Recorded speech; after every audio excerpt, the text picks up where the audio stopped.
mbokk yi dem leen di jëkk ndokkeel ci li ngeen def nii rafet na mës naa fi ñëw defe naa mët na léegi 10 ans yooyu fekk ay fondation la woon fondation léegi am ngeen jàngu presque félicitations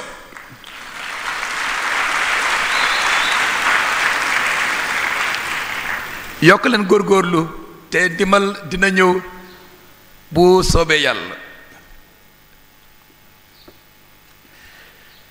Chers paroissiens, chers invités, comme le curé l'a dit tout à l'heure, nous devons avant tout nous souvenir de ce grand saint de notre temps, le pape Jean-Paul II, que nous honorons en anticipant sur sa fête qui est fixée au 22 octobre. Nous louons Dieu pour sa vie et pour son œuvre. Nous voulons nous inspirer de son riche enseignement et imiter sa foi en nous confiant à son intercession. Monsieur le curé, il y a de la matière pour revisiter tout l'enseignement de Saint Jean-Paul II et pour en nourrir vos fidèles. Mais laissons monter de nos cœurs l'action de grâce d'avoir comme saint patron et protecteur le saint pape Jean-Paul II. Le maire m'a dit tout à l'heure que la rue devant porte le nom de Jean-Paul II. C'est un honneur pour la ville et c'est aussi une prière qui s'élève pour qu'il continue de bénir les autorités et de bénir votre ville. Nous félicitons vivement encore ceux qui ont eu l'intuition pour donner le nom de Jean-Paul II à cette paroisse. Je ne parlerai pas de Jean-Paul II. Le curé aura le temps de vous l'enseigner encore, puisque vous le savez, vous le connaissez déjà.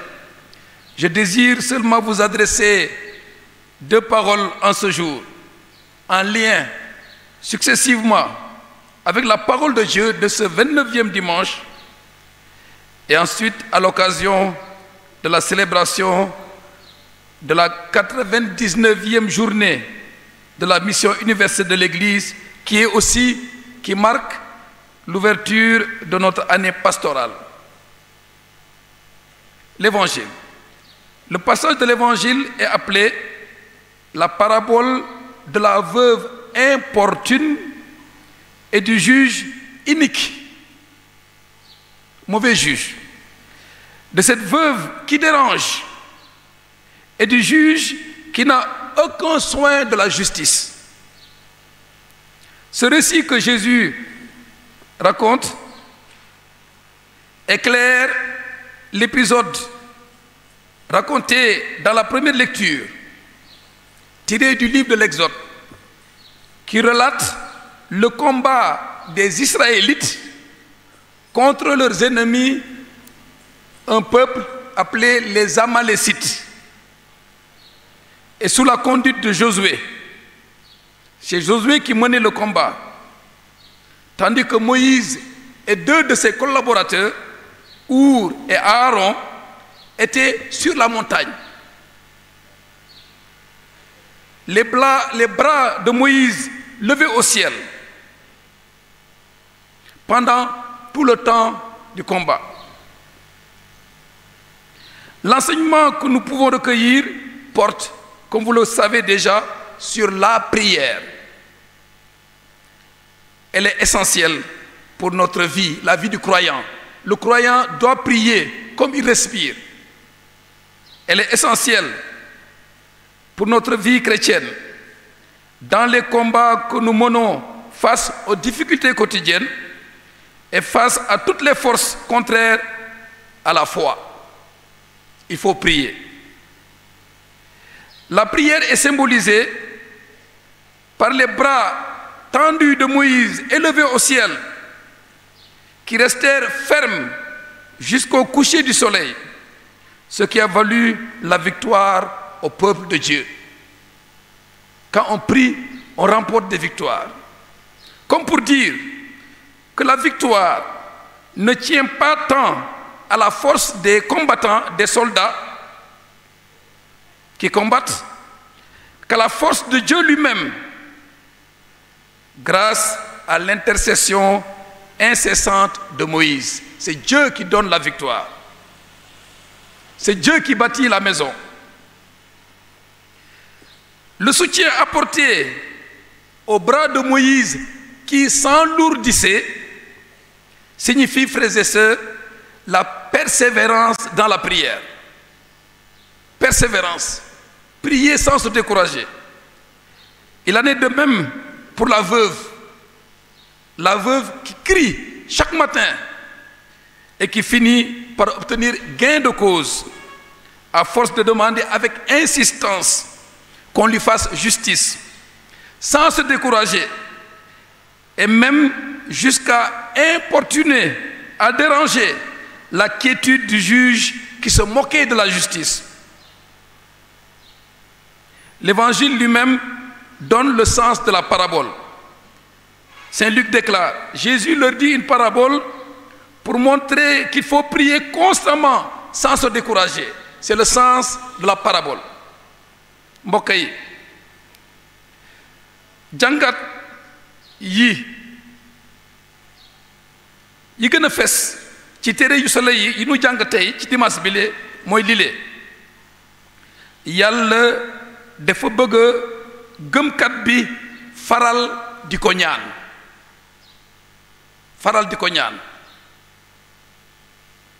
bañ a tàyyi ñaan bu ànd ak kóolute ak yaakaar te bàyyi Yàlla def li gën. Loolu mooy ñaan boo ñaanee Yàlla nga bàyyi Yàlla def li gën ci waxtoom waxtu wi ko ne ak àpp gi mu dogal.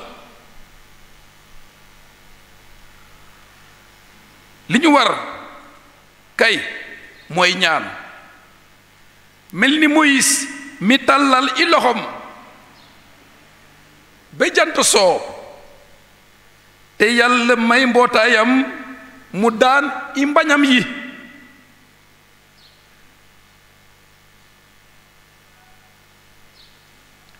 mel ni jéetuur bi ñuy waxal ci l'évangile bi la veuve mi doon tànkal atekat ba guddeeg bëccëg ngir mu àttee mbiram. ay misaal la ay nditaal la pour wax nu naka la sunu ñaan war a mel. Frères et sœurs, nous sommes interpellés donc dans la façon dont nous prions pour retenir ceci. Premièrement, il faut prier avec humilité. Ku ñaan da ngay suufeelu. Prier avec humilité, comme cette veuve, avec persévérance et constance, sans se fatiguer.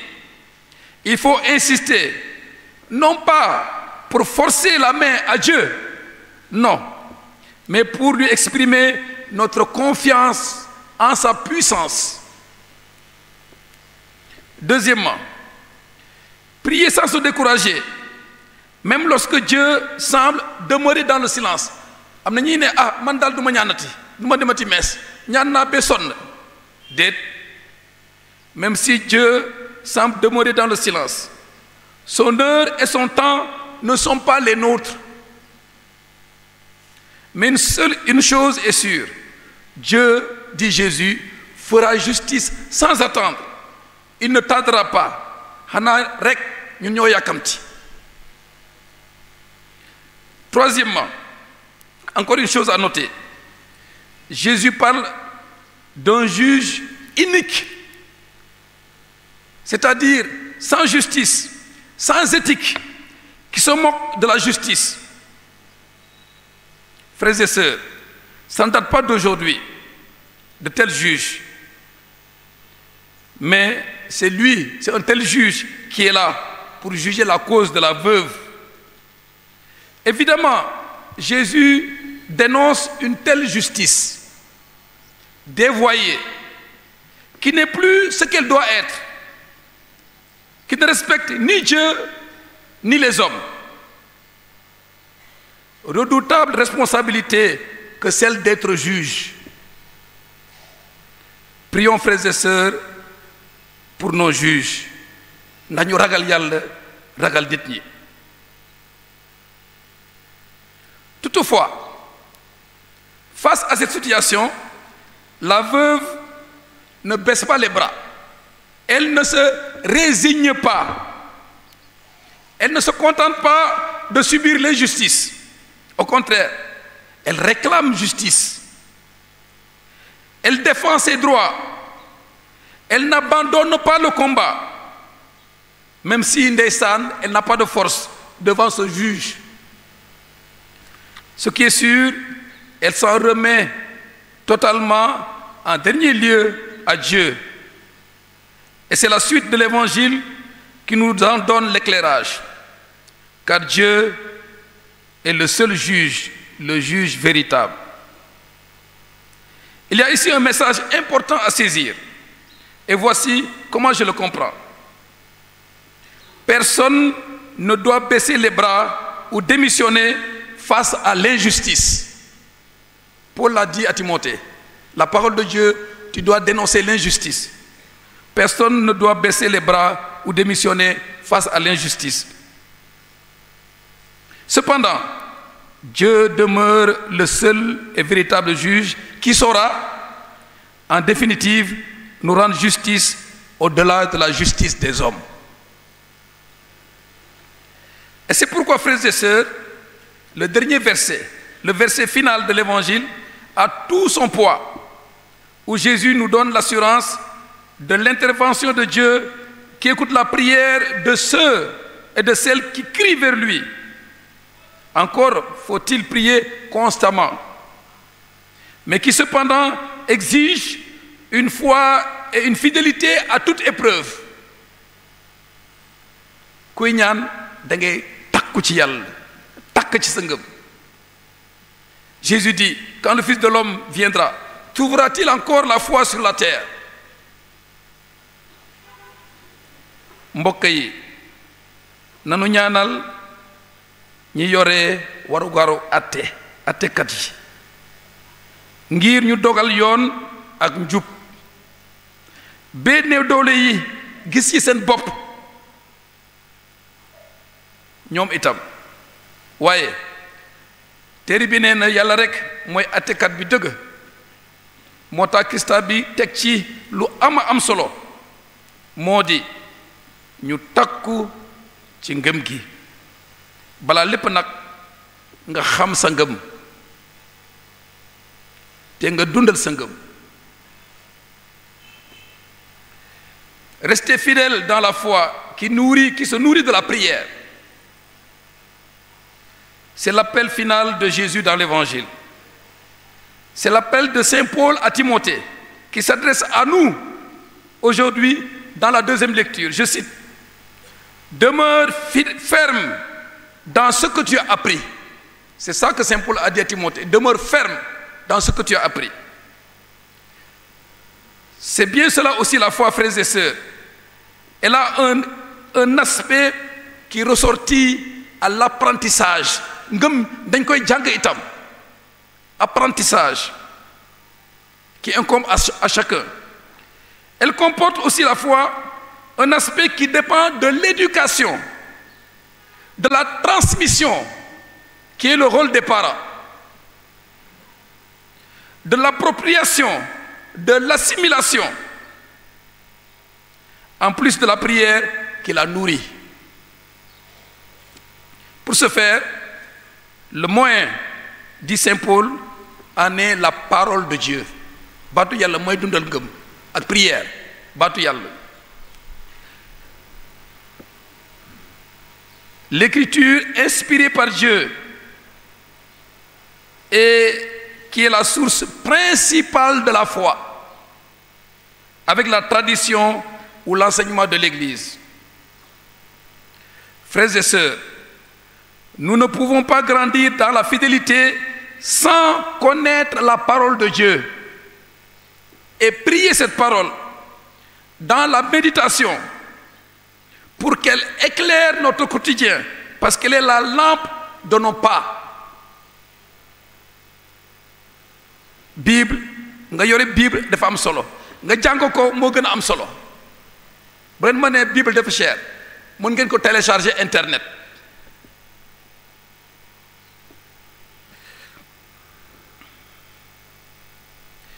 Et Saint Paul d'ajouter, proclame la parole, intervient à temps et à contre-temps.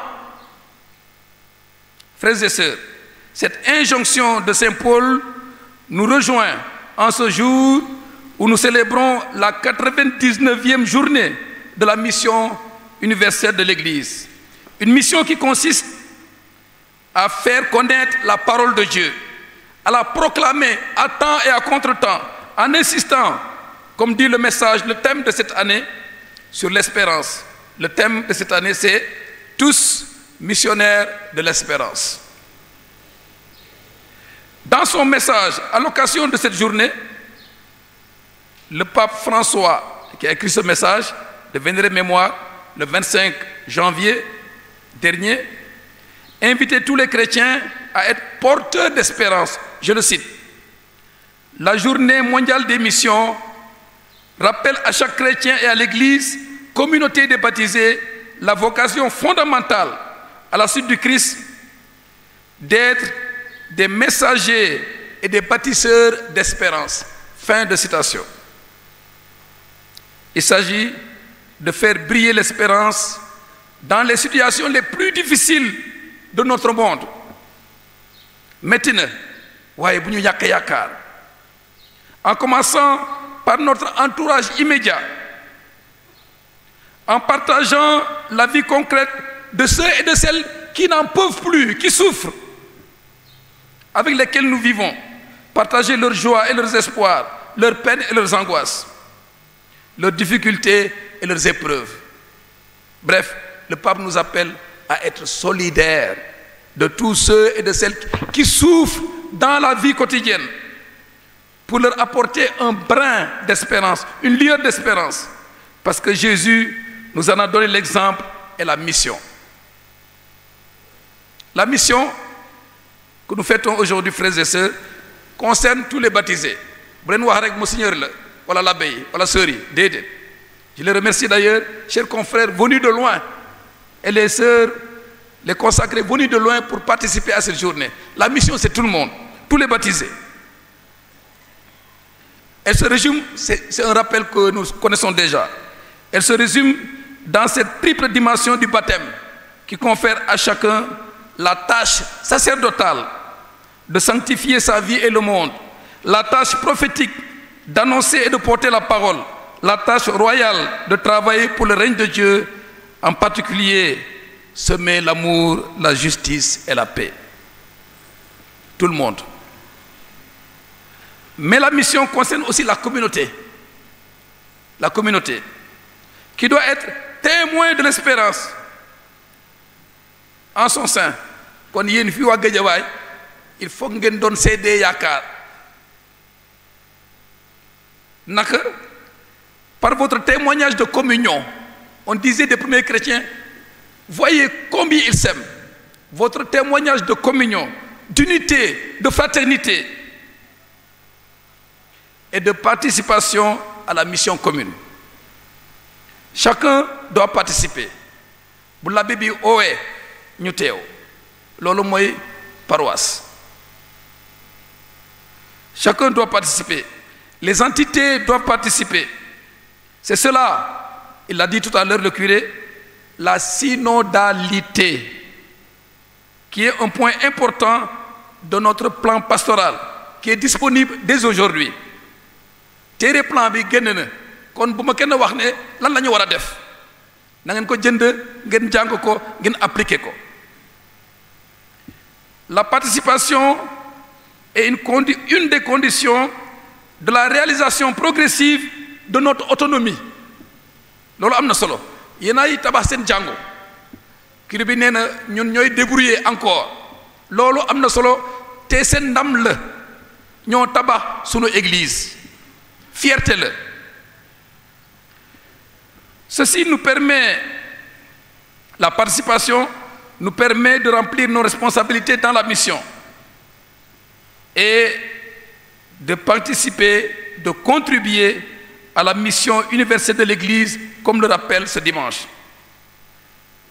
Je suis content de savoir, le curé m'a dit de le rappeler et d'insister, que les jeunes ici sont enthousiastes, n'est-ce pas les jeunes? Merci.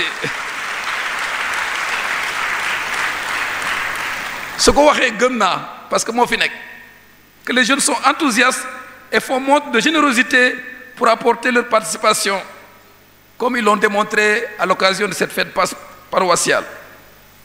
Qu'on nañu japp synodalité, participation, autonomie, justice et paix, tels sont les objectifs majeurs de notre plan pastoral.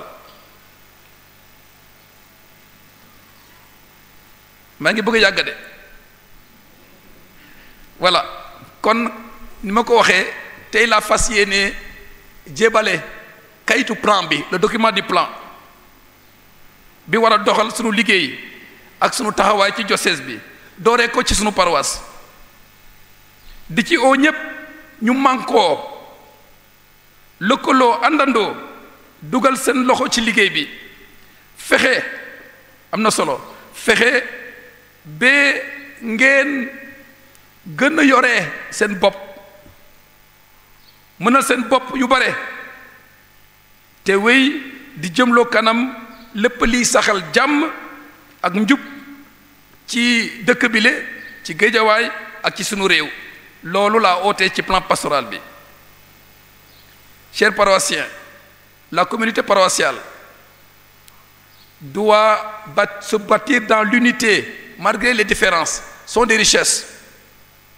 Les CEB et les associations doivent être des lieux de partage, de solidarité et d'entraide, de présence et d'assistance à l'autre. Lolo c'est obéir, surtout aux plus pauvres et aux plus vulnérables. À l'externe, la mission, c'est que vous soyez une communauté ouverte